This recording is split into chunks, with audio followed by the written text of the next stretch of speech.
perkenalkan, nama aku Rizka Septiana Putri dengan NIM 16014221108. Di sini saya akan menjelaskan sedikit materi tentang pendidikan sebelum masa kolonial hingga masa sekarang. Nah, sebelum masa kolonial itu zaman kerajaan Hindu-Buddha di Indonesia. Materi-materi yang dipelajari yaitu ada ilmu agama, ilmu kecakapan, ilmu sosial, ilmu perbintangan, perhitungan waktu, seni bangunan, seni rupa, dan juga lainnya. Nah, pada masa sebelum kolonial ini juga ada zaman kerajaan Islam di Indonesia.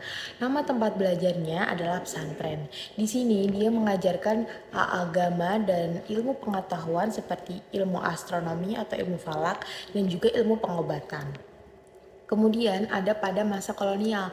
Sistem pendidikan di Indonesia pada masa Belanda ini diterapkan dengan cara yang pertama pendidikan dasar meliputi jenis sekolah dan pengantar bahasa Belanda, bahasa daerah dan juga sekolah pada masa peralihan.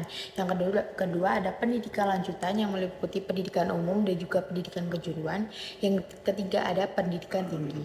Nah, pada awal kemerdekaan sistem pendidikan ini berubah. Yang pertama ada sistem pendidikan berdasarkan tingkatan pendidikan. Yang kedua, pendidikan menggunakan bahasa pengantar bahasa Indonesia. Yang ketiga, menggunakan buku terjemahan dari bahasa Belanda ke bahasa Indonesia. Nah, pada saat ini ada Menteri Pendidikan yang pada masa kemerdekaan yang bernama Muhammad Yamin. Kemudian pada masa Orde Baru ada 3 program yang dilakukan pada masa Orde Baru. Yang pertama ada pembangunan sekolah dasar Inpres atau SD Inpres. Yang kedua ada program wajib belajar. Yang ketiga ada pemberantasan buta huruf dan juga pembentukan kelompok belajar atau kejar.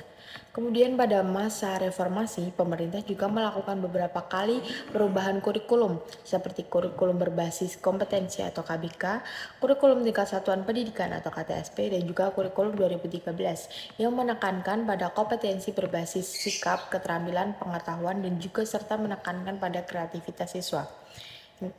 Kemudian ada pada masa sekarang, pendidikan pada masa kini identik dengan teknologi dan inovasi yang beragam, mulai dari penggunaan buku hingga penggunaan notebook sebagai media tulis pembelajaran. Pada masa sekarang, terdapat Menteri Pendidikan yaitu Nadiem Makarim. Sekian penjelasan singkat dari saya mengenai pendidikan pada sebelum masa kolonial hingga sekarang. Terima kasih.